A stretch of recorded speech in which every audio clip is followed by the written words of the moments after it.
Hello, good evening, नमस्कार साथियों, सत श्री अकाल, राधे राधे सभी को, राधे राधे। दोस्तों, आप लोगों के कमेंट के ऊपर फिर से मैं लेकर आया हूँ आपके लिए एक ज़बरदस्त वीडियो। दोस्तों, इस वीडियो में आज का ये जो टॉपिक है हमारा, ये है मानव जनन तंत्र। दोस्तों, आज की इस वीडियो के अंदर हम फुल डिटेल में समझेंगे मानव जनन तंत्र कैसा होता है, किस तरीके से होता है, किस तरीके से वर्क करता है। दोस्तों, वीडियो में बने रहना। अगर जो भी लोग नए हैं, चैनल को सब्सक्राइब करना, घंटी बटन को दबा के ऑल पर सेलेक्ट करना। दोस्तों, अगर टेलीग्राम चैनल का लिंक डिस्क्रिप्शन में है, वहां जाकर आप लोग हमारे टेलीग्राम चैनल को ज्वाइन कीजिए और वहां पर जो हम आप लोगों को अपडेट देते रहते हैं, साथ ही वहां पर हम क्वेश्चन बैंक भी आप लोगों को अपलोड करते रहते हैं क्वेश्चन भी, तो आप लोग वहां जाकर उन क्वेश्चनों को सॉल्व कर सकते हैं। दोस्तों, आपके कमेंट के ऊपर ये वीडियो तो आप लोग ज़्यादा से ज़्यादा सपोर्ट दिखाइए, चैनल को सब्सक्राइब कर लीजिए और शेयर नहीं करते हैं दोस्तों आप लोग। सबसे बड़ी आप लोग एक बात है कि आप लोग जो है शेयर नहीं करते इसको, तो शेयर बहुत ज़्यादा करना है इसको, ताकि नए जब जो लोग हैं वो भी इनको देख सकें। तो चलिए दोस्तों, फिर आज के इस टॉपिक मानव जनन तंत्र को शुरू करते हैं। अच्छे ढंग से समझेंगे किस तरीके के इसमें प्रश्न बनते हैं। प्रश्न एक एक प्रश्न बनाते हुए हम यहाँ से समझेंगे कि किस तरीके से यहाँ पर प्रश्न बनते हैं। तो दोस्तों, फटाफट से शेयर कर दीजिए और चलिए फिर आज की क्लास को शुरू करते हैं। तो चलिए फिर आज की इस क्लास को फटाफट से शुरू करते हैं। गाइज, एक बड़ी बात और बता देता हूं कि हमारे इस चैनल पर अभी 100 सब्सक्राइब कंप्लीट होने वाले हैं। तो आप लोग जो है अच्छा सपोर्ट कर रहे हैं, तो आप लोगों को क्या करना है, फटाफट से हमारे ओनली 10 सब्सक्राइब जो है घट रहे हैं, तो आप लोग फटाफट से 10 लोगों को शेयर करके 10 सब्सक्राइब बढ़वा दीजिए। हमारे 100 सब्सक्राइब कंप्लीट हो जाएंगे। अब भाई 100 सब्सक्राइब कंप्लीट होने की खुशी में क्या करोगे, तो भाई 100 सब्सक्राइब जो कंप्लीट होते ही हम जो है आप लोगों की एक बोर्ड पर क्लास लेना शुरू कर देंगे। कहां पर साथियों? बोर्ड पर हम आप लोगों की क्लास लेना शुरू कर देंगे। तो 1 मिनट के लिए आप लोग ये देखिए और फिर वीडियो को फटाफट से शेयर तो आप लोगों को करना पड़ेगा। अगर आप लोग इसको देख लेते हैं तो अब देखना। मुझे 5000 घर का चिराग जलाना है। मैं मारकर जब चलाऊंगा, यहाँ मारकर जब चलाऊंगा, जब 5000 मुझे दिखना चाहिए, 5000 स्टूडेंट्स मुझे दिखना चाहिए। जल नहीं पीऊंगा आज बिल्कुल एकदम जो है, बूंद नहीं लूंगा एक जल की जो है। 5000 विद्यार्थी जुड़ना चाहिए, 5000 चाहिए मुझे। 5000 घर का चिराग आज मुझे रोशन करके जाना है। महाकाल के आशीर्वाद से 5000 रोशन करना मुझे, 5000 स्टूडेंट को रोशन करके जाना आज मुझे। जय महाकाल। जल्दी से जल्दी शेयर करिए, इसको शेयर करिए जल्दी से जल्दी। मारकर जब चलाऊंगा जल्दी से जल्दी। आपको कामयाब करना है तो आपको मेरे सपने को भी पूरा करना होगा। मैं 1-2 विद्यार्थी के लिए नहीं आया। अगर इस प्लेटफॉर्म पे आया, मुझे मौका दिया अनिल सर ने, तो बस एक कसम खाके जय महाकाल। गाइस, वीडियो को फटाफट से आप भी लाइक शेयर ठोक दो फटाफट से लाइक शेयर। तो चलिए फिर स्टार्ट करते हैं। देखिए, मानव जनन तंत्र क्या होता है, किस तरीके का होता है, एक बार आप लोग फोटो देख लीजिए। ये है मेल रिप्रोडक्टिव सिस्टम, यानी कि मानव का नर जनन तंत्र, और ये है फीमेल जनन तंत्र। ठीक है, इस तरीके से हम आप लोगों को यहाँ पर PDF लेकर आए हैं। तो आज के फिर क्लास को स्टार्ट करते हैं। देखिए, मानव जनन तंत्र के बारे में हम पढ़ते हैं किस तरीके से यहाँ पर किस तरीके के क्वेश्चन आते हैं। तो मानव क्या है? एक लिंगी प्राणी है। सबसे पहले आप लोगों का जो क्वेश्चन बनेगा वो यही बनेगा कि मानव जो होता है, मनुष्य जो होता है, वो एक लिंगी प्राणी होता है या द्विलिंगी प्राणी होता है। सबसे पहले आप लोगों को ये पता होना चाहिए। अब बात करते हैं कि अर्थात नर और मादा में अलग अलग प्राणियों में क्या होते हैं, जनन अंग होते हैं, यानी कि जो नर अलग होता है और मादा में जनन अंग अलग अलग होते हैं। ये बात आप लोगों को पता है। ठीक है, अब बात करते हैं साथियों, 1 मिनट के लिए, 1 मिनट, चलिए बात करते हैं। अब यहाँ पर देखिए, मानव की आकारिकी, बाह्य संरचनात्मक और पुरुष और स्त्री की पहचान की जा सकती है। पुरुष और स्त्री की पहचान किस तरीके से की जा सकती है? तो पुरुष और स्त्री की पहचान इस तरीके से की जा सकती है कि जो मानव है, यानी कि नर जो जनन अंग देखकर और मादा जनन अंग को देखकर स्त्रियों की पहचान और पुरुषों की पहचान की जा सकती है। ठीक है, अब बात करते हैं आगे कि नर जनन अंग कौन कौन से हैं और किस तरीके से और किस चीज़ से मिलकर ये बने होते हैं। तो बात करते हैं नर जनन अंग की। देखिए, नर जनन अंग जो है निम्नलिखित तंत्रों से मिलकर, अंगों से मिलकर बने होते हैं। वृषण और उसकी प्रणालियाँ, शुक्रवाहिकाएँ, मूत्र मार्ग और यूरेथ्रा, उपजनन अंग, उपग्रंथियां, इनसे मिलकर बना होता है नर जनन अंग। आप लोगों से पूछ लेगा कि नर जनन अंग किन किन से मिलकर बना होता है, तो आप लोग बता देना कि अगर आप लोगों को ऑप्शन में दे दे वृषण और उसकी प्रणालियाँ, उपजनन अंग, मूत्रमार्ग और यूरेथ्रा, शुक्रवाहिनी, उपग्रंथि, तो आप लोग बता दोगे ना। जो भी इस क्लास को देख रहा है वो सब बता देगा। अरे बोलो ना, बता दोगे ना। तो चलो फिर आगे बढ़ते हैं। आगे है हमारा कि फिर क्वेश्चन कैसे आएगा कि वृषणों का केवल एक जोड़ा और उदर गुहा के बाहर त्वचा से बनी थैली अर्थात वृषण कोश में स्थित रहते हैं। क्या होते हैं? वृषण कोश में स्थित रहते हैं। ठीक है, कहाँ रहते हैं? वृषण कोश में स्थिर रहते हैं। ओके, तो क्वेश्चन आएगा कि ये कहाँ पर रहते हैं? तो वृषण कोश में स्थिर रहते हैं। और वृषणों से एक पतली संकरी लगभग 6 मीटर लंबी नली निकलती है जिससे शुक्रवाहिनी कहते हैं। तो ऐसे पूछेगा कि एक संकरी और लंबी 6 मीटर नली निकलती है, उसको क्या कहते हैं? तो आप लोग इस क्लास को देख रहे हो तो बता दोगे शुक्रवाहिनी कहते हैं। ठीक है, यहाँ से जितने भी प्रश्न बन सकते हैं सबको हम बनाकर चलेंगे ताकि हमारा एक भी प्रश्न ना छूटे और एक भी प्रश्न गलत ना हो। इससे जो चैप्टर है ये मानव जनन तंत्र, इससे लगभग 1 या 2 क्वेश्चन आएंगे। तो वेरी वेरी इंपॉर्टेंट है। वीडियो को लाइक कीजिए, चैनल को सब्सक्राइब कीजिए ऐसी मजेदार वीडियो पाने के लिए, और कमेंट कीजिए आप लोगों को किस टॉपिक पर वीडियो चाहिए। तो चलिए फिर आगे बढ़ते हैं। आगे फिर कुछ किस तरीके का क्वेश्चन आएगा? आगे आएगा कि यह मूत्रनाल में खुलता है। कहाँ खुलता है? मूत्रनाल में खुलता है। क्वेश्चन आएगा कहाँ खुलता है? मूत्रनाल में। मूत्रनाल में ही मूत्राशय खुलता है और मूत्रनाल में पेशियां मोटी नली शिश्न के दूरस्थ सिरे पर खुलती है। इस प्रकार पुरुषों में मूत्र तथा शुक्राणु दोनों एक ही मूत्रनाल द्वारा बाहर निकलते हैं। देखिए दोस्तों, मैं एक बार आप लोगों को बताना चाहूँगा। ये देखिए, ये एक बार ये एक डायग्राम लेकर आया हूँ आप लोगों को। तो यहाँ से ये जो आप नली देख रहे हो, ये डक्ट यहाँ पर आप लोग देख रहे हैं। 1 मिनट कलर चेंज करके बताता हूँ। यहाँ पर ये देखिए, यहाँ पर ये जो डक्ट देख रहे हो, यहाँ पर ये बीच में आप देखना, ये यहाँ पर एक छिद्र दिखाई दे रहा होगा इन दोनों के बीच में आगे। तो इन यहाँ से ही होकर आप लोगों को जब मूत्र है और जो शुक्राणु है वो इसी जो छिद्र के द्वारा निकलते हैं। तो यही बात वो बोल रहा है। देखिए क्या बोल रहा है, शुक्राणु दोनों एक ही मूत्रनाल द्वारा बाहर निकलते हैं। शुक्रवाहिनी जिस स्थान पर मूत्रनाल से मिलती है वहीं पर शुक्राशय यानी कि सेमिनल वेसिकल तथा प्रोस्टेट ग्रंथियां स्थिर होती है। ठीक है, और शुक्राशय तथा प्रोस्टेट ग्रंथियां एक क्षारीय द्रव स्रावित करती है जिसमें शुक्राणु अधिक क्रियाशील बन जाते हैं। तो यहाँ से कोई क्वेश्चन नहीं है। अगला है पुरुषों के गौण लैंगिक लक्षण। तो पुरुषों के गौण लैंगिक लक्षण क्या हैं? देखिए, कंधे क्या हो जाते हैं? चौड़े हो जाते हैं। देखिए दोस्तों, और कंधे चौड़े कब हो जाते हैं? जब आदमी मैच्योर या वयस्क हो जाता है। तो जब 18 साल का हो जाता है या फिर जब 14 से 15 साल के उम्र के बाद में व्यक्ति के कंधे चौड़े हो जाते हैं, शरीर पर सुडौल ताकतवर हो जाता है।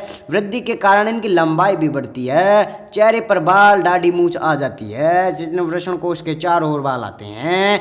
आवाज भी भारी हो जाती है, जैसे आप लोग देख सकते हैं कि मैं भी आवाज भारी करके बोल रहा हूं कि कैसे हो भाई, कैसे हो, इस तरीके की आवाज हो जाती है। ठीक है, अब बात करते हैं आगे। यहाँ पर देखिए, मनुष्य में भ्रूण का पोषण अपरा द्वारा होता है। मनुष्य में भ्रूण का जो पोषण होता है वो किसके द्वारा होता है? आप लोगों को पता होगा, अपरा के द्वारा। क्वेश्चन किस तरीके से आएगा? देखिए, क्वेश्चन किस तरीके से आएगा कि मनुष्य में भ्रूण का पोषण किसके द्वारा होता है? अपरा के द्वारा होता है। आप लोग बता देना। अरे बता दोगे ना भाई। चलिए आगे चलते हैं। अपरा जो है, देखिए, अपरा जो है भ्रूण नाभि से तथा दूसरी ओर गर्भाशय की दीवार से जुड़ी रहती है। इस प्रकार का भ्रूण में पोषण में वृद्धि गर्भाशय ही में ही संपूर्ण होती है। अब यहाँ पर बात करते हैं, हमने नर जनन तंत्र की बात कर ली, अब मादा जनन तंत्र की बात कर लेते हैं। तो देखिए मादा जनन तंत्र क्या होता है। मादा जनन तंत्र निम्नलिखित अंगों से मिलकर बना होता है। जिस तरीके से जो है नर जनन अंग मिलकर बना था, उसी तरीके से मादा जनन अंग भी निम्न जो तंत्रों से अंगों से मिलकर बने होते हैं। देखते हैं कौन कौन से वे अंग है। देखिए, एक जोड़ी क्या होती है? अंडाशय, एक जोड़ी अंडवाहिनी और क्लाइटोरिस, उपग्रंथियाँ, काउपर ग्रंथियाँ और पेरिनियल ग्रंथियाँ, स्त्रियों में दोनों अंडाशय उदर गुहा के पृष्ठ दीवार में मीजोवेरियम झिल्ली द्वारा जुड़े होते हैं। तो साथियों क्वेश्चन किस तरीके से आएगा, देखो साथियों क्वेश्चन इस तरीके से आएगा कि जो है स्त्रियों में दोनों अंडाशय उदर गुहा की पृष्ठ दीवार से किस झिल्ली द्वारा जुड़ी होती हैं। तो आप लोगों का आंसर आ जाए, आप लोग जो है इस क्लास को देख रहे हो तो आंसर दे दोगे मीजोवेरियम द्वारा जुड़ी होती है। ठीक है दोस्तों, अगला यहाँ पर से इस तरीके का क्वेश्चन आएगा कि इनकी कसूरी की दंड के उधर वृक्क के लगभग पीछे की ओर होती है और इनकी लंबाई जो है 3 सेंटीमीटर होती है। तो लंबाई से भी क्वेश्चन पूछ सकता है कि इनकी लंबाई कितनी होती है, 3 सेंटीमीटर होती है। ठीक है, यहाँ तक किसी को कोई प्रॉब्लम नहीं। अब हम बात करते हैं इस चित्र को एक बार हम समझ लेते हैं। देखिए दोस्तों, इस चित्र में क्या क्या आप लोगों को यहाँ पर दिखाया हुआ है, देखिए एक बार हम बात कर लेते हैं इस चित्र की, क्योंकि चित्र को समझना वेरी इंपॉर्टेंट। अगर चित्र समझ में आ गया तो फिर सब कुछ समझ में आ जाता है।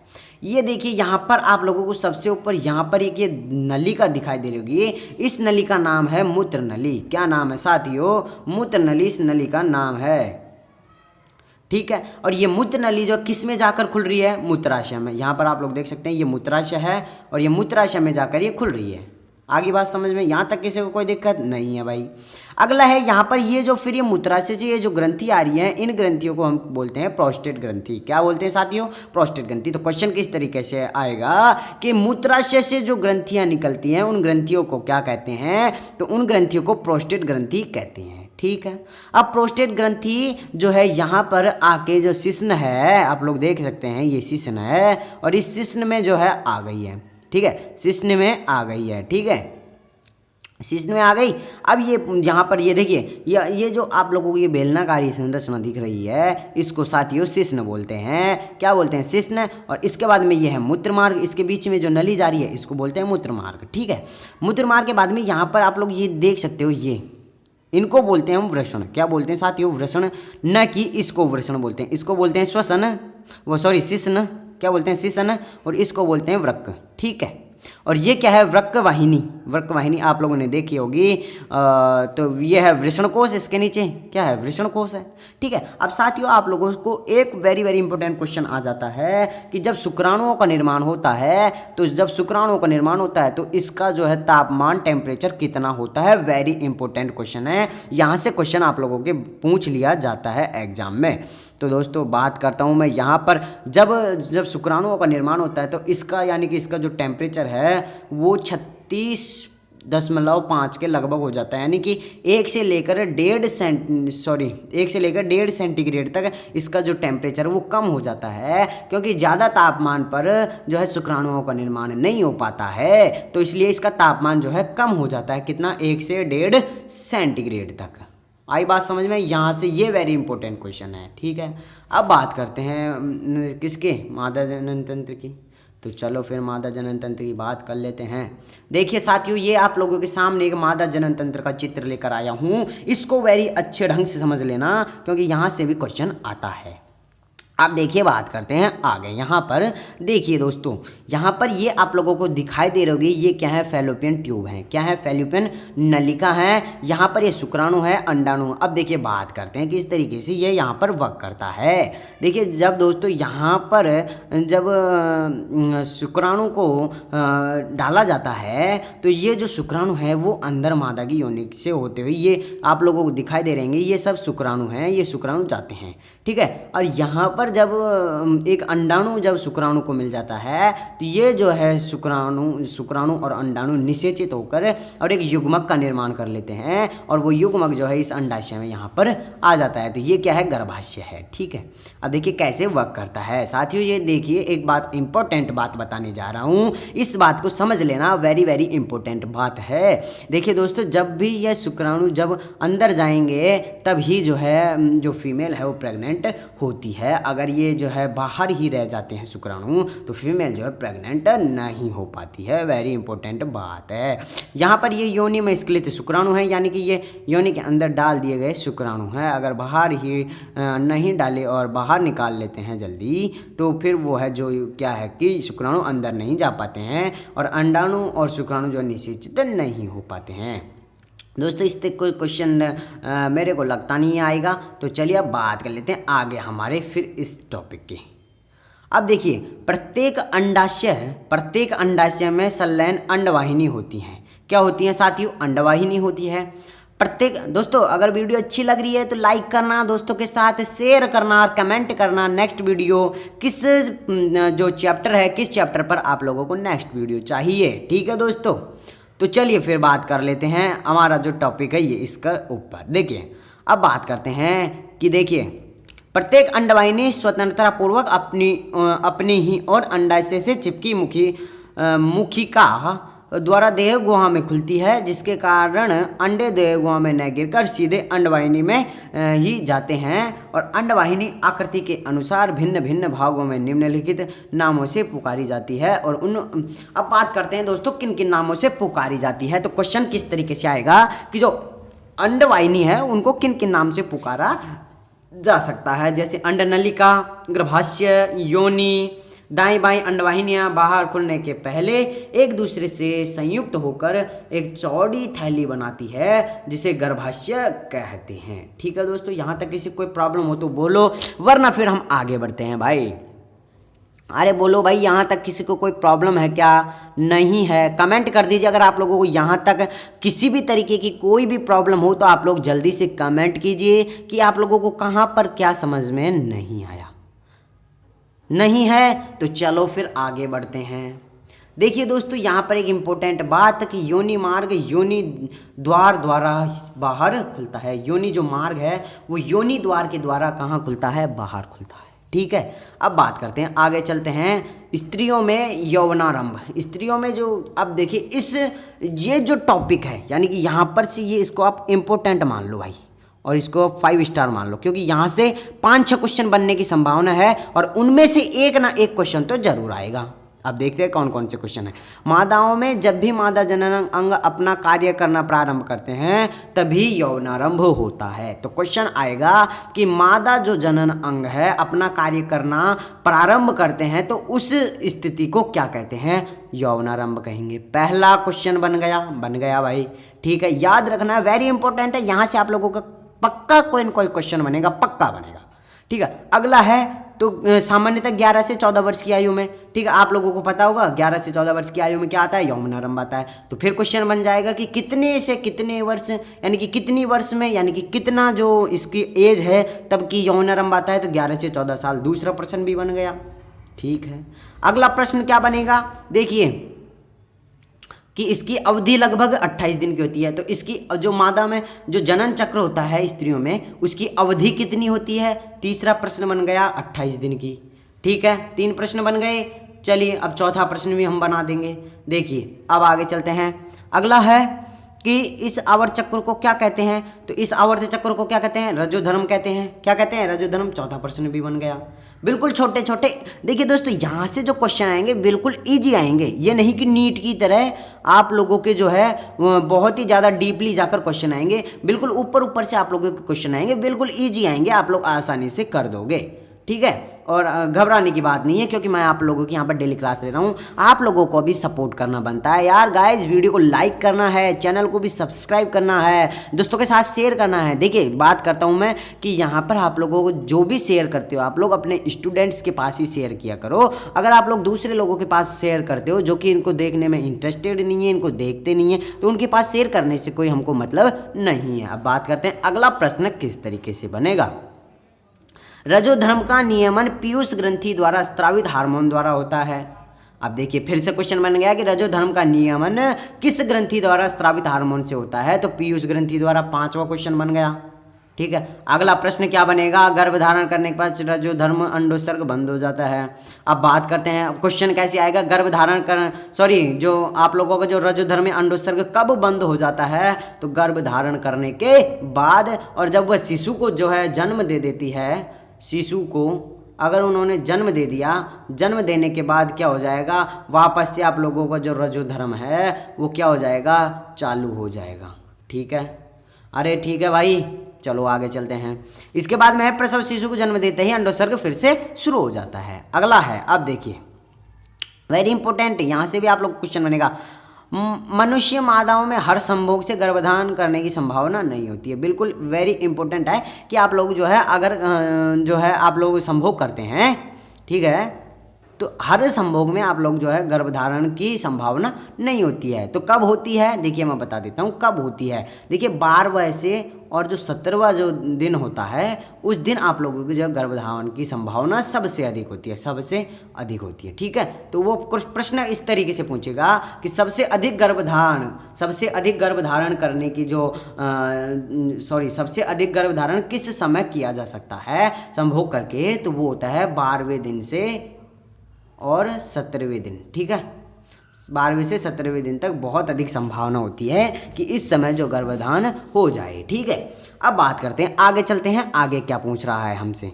अब है स्त्रियों में गौण लैंगिक लक्षण, जिस तरीके से हमने पुरुषों में देखे थे उस तरीके से। देखिए स्त्रियों की वृद्धि एवं विकास, देखिए जब स्त्री को गौण लैंगिक लक्षण, जब स्त्री जो है यानी कि जो महिला है या फिर जो फीमेल है वो अगर 14 या 15 साल के होते ही उनके जो है 18 साल के होते हैं, या मान लेते हैं 14 से 18 साल के आगे, फिर उनके स्तनों में वृद्धि और विकास होता है, उनके स्तन जो है थोड़े मोटे हो जाते हैं। इसके बाद में बाहरी जनन अंग भी पूरी तरह से विकसित हो जाते हैं और श्रोणि मेखला निम्नतम भाग चौड़ा हो जाता है, बगल या वुल्वा के चारों ओर बाल निकल आते हैं, सबको पता होगा।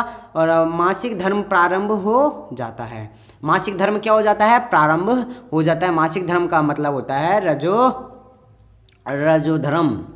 रजोधर्म जो है क्या हो जाता है, चालू हो जाता है, ठीक है, सबको पता होगा, ठीक है। क्या हुआ भाई, ठीक है, सबको पता होगा, ठीक है। अब बात कर लेते हैं आगे। देखिए वेरी वेरी इंपॉर्टेंट क्वेश्चन ये है कि स्त्रियों में जो है एक बार मैं इसको यहाँ से थोड़ा चेंज कर लेता हूँ, ठीक है, चलो ठीक है, कोई नहीं। यहाँ पर देखिए सबसे इंपॉर्टेंट क्वेश्चन ये आएगा कि स्त्रियों में लगभग कितने वर्ष की उम्र में रजोधर्म जो है क्या हो जाता है, बंद हो जाता है। अब देखिए बात करते हैं यहाँ पर। देखिए दोस्तों जो RBSC की बुक है उसमें दे रखा है 40, कितना, 40 वर्ष। और जब मैं नीट की पढ़ाई कर रहा हूँ तो मुझे बताते हैं लगभग 45 से 50 साल। वो NCERT के अकॉर्डिंग है, क्या कि मैं नीट की यहाँ पर तैयारी प्रिपरेशन कर रहा हूँ। तो यहाँ पर आप लोगों को मैं बता देता हूँ कि जब नीट में हम पढ़ाते थे, ठीक है, नीट में हम पढ़ाते थे तो वहाँ पर हमको 45 से 50 हम बताते थे, लेकिन अब आप लोगों को RBSC के अकॉर्डिंग आप लोगों का सिलेबस आएगा तो आप लोग जो है इसको 40 से भी यहाँ पर मानकर चलना है, ठीक है। अब बात कर लेते हैं आगे, इसमें आगे क्या किस तरीके का क्वेश्चन पूछा है।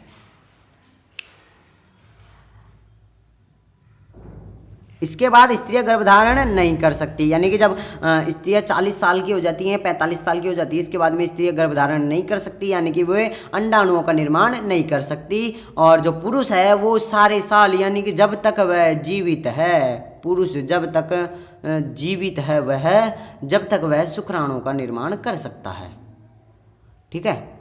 तो पुरुष में एक अहम शक्ति होती है कि जब तक वह जीवित होता है शुक्राणुओं का निर्माण करता रहता है, जबकि मादा जो है फीमेल है 40, 45 या 50, तो आप लोगों को 40 मानना है, ये NCERT है, ये RBSC। तो 40 वर्ष की उम्र में जो है क्या इनमें अंडाणु बंद हो जाते हैं, ठीक है, और इसके बाद में यह गर्भधारण नहीं कर सकती है। अगला इंपॉर्टेंट प्रश्न ये है कि यहाँ पर निषेचन जन्म से और लगभग 9 महीने और 7 दिन लगते हैं, ठीक है। कितना समय लगता है साथियों, एक शिशु को जन्म करने में, शिशु का जन्म कराने में कितना समय लगता है, 9 महीने और 7 दिन लगते हैं। इंपॉर्टेंट क्वेश्चन बनेगा यहाँ से कि कितना समय लगता है, तो 9 महीने और 7 दिन का समय लगता है। आगे बात समझ में।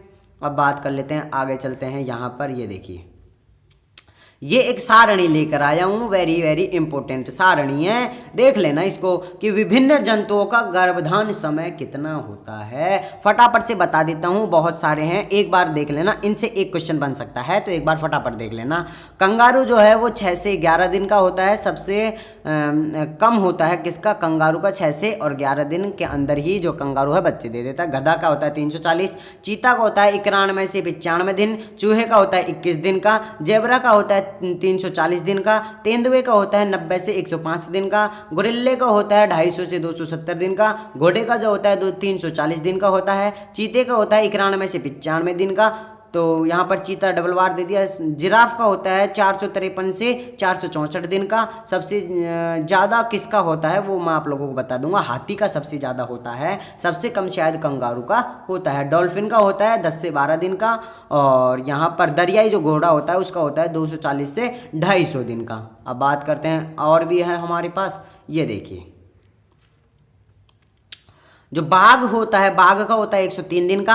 बिल्ली का होता है 50 दिन का। भैंस का होता है 310 से 330 दिन का। याक का होता है 260 दिन का। लोमड़ी का होता है 60 से 63 दिन का। और सील जो होता है एक जानवर होता है उसका होता है 245 दिन का। हिरण का होता है 150 से 180 दिन का। बकरी का होता है 150 से 150 दिन का। बारहसिंगा का होता है 280 दिन का। भेड़ का होता है 135 से 160 दिन का। रिएंडर नामक एक पक्षी वो जानवर होता है उसका होता है 210 से 240 दिन का। सुअर का होता है 101 से 120 दिन का। हाथी का होता है 600 से 600 दिन का।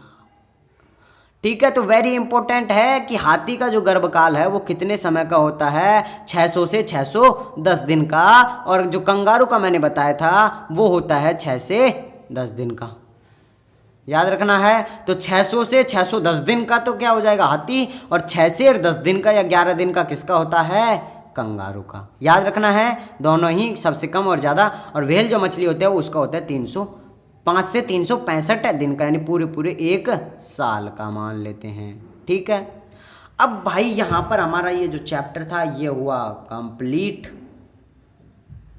अब आप लोगों का अगर इससे कोई क्वेश्चन है या इससे कोई डाउट है आप लोगों का तो आप लोग पूछ लीजिएगा, वरना फिर हम क्लास को एंड करते हैं। और इसके जो इम्पोर्टेंट क्वेश्चन है मैं टेलीग्राम चैनल पर डाल दूंगा, तो आप लोग उसको जो है जाके ज्वाइन कर लो टेलीग्राम चैनल को। इसके इम्पोर्टेंट क्वेश्चन मैं वहाँ पर डाल दूंगा। इसके बाद में हम एक नेक्स्ट चैप्टर लेंगे और उस नेक्स्ट चैप्टर में हम आप लोगों को जो है अच्छे ढंग से समझाएंगे। अगर आप लोग कमेंट करते हैं कि सर वो जो आप लोगों ने जो पहले एक चैप्टर करवाया था मानव रोग उसको कंप्लीट करवा दीजिए, तो हम उसको कंप्लीट करवा देंगे। और अगर आप चाहते हैं कि उसको रहने दें और नई वीडियो आने दें तो हम नई वीडियो भी आप लोगों के लिए आते रहेंगे। और एक हमारा दूसरा चैनल है विजय नर्सिंग एकेडमी के नाम से हमने एक चैनल ओपन किया है।